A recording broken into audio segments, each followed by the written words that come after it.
sao mấy miên nè bong này được khơi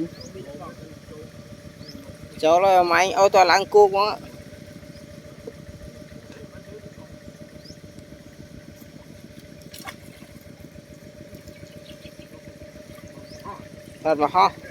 thật bảo mai mới cho anh trai ra nè nếu mà anh trai sao trai cái châu và đó nó có là tôi bị là phí gì rồi phí phăng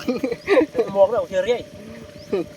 mà chăm ria giấy đại ta châu tôi chết pol wall bên năng ông châu nó có nó cay nhưng sao trai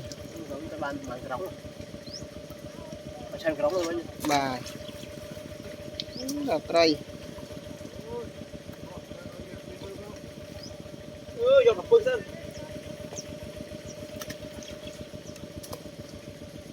ô mà cái trọ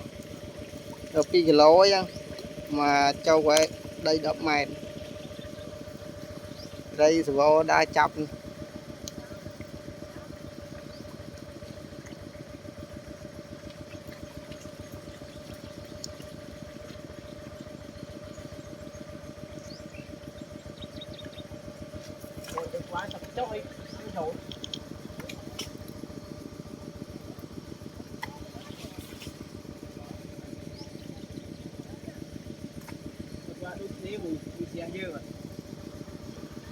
cháu đi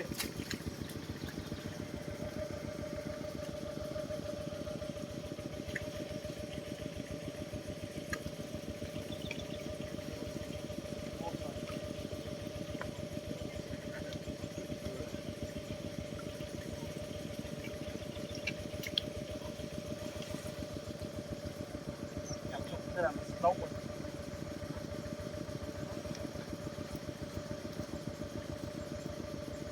Qua cuối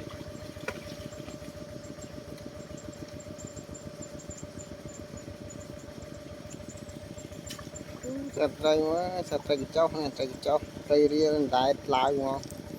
tật chật riêng pre được về giống pol về kia giống đất pol còn sao như từ vào học từ kho sạch đây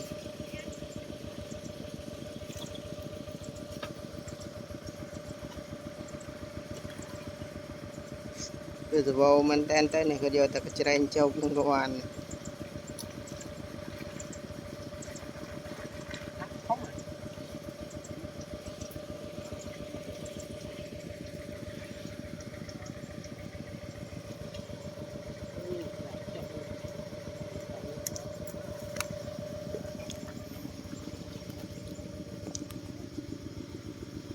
Nang